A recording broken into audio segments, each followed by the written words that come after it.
u sheegayaa dhammaan reer Minneapolis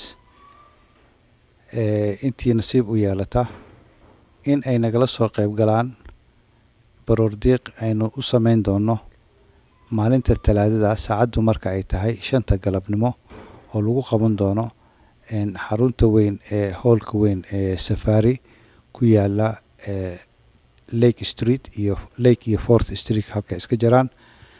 marka waxaan idinka codsanayaa dhammaantiin inaad ka soo qayb gashaan aniga oo isla fursadaas ka faa'iideysanaya.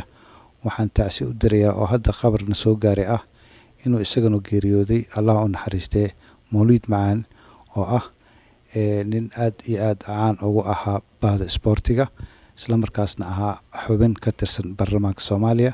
Allah u naxariisto ehelkiisana sabr Allah ka siiyo.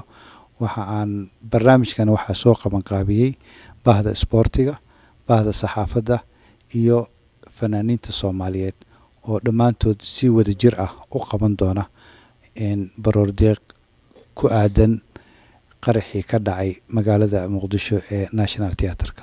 Assalaamu calaykum waraxmatullaahi wabarakaatuh.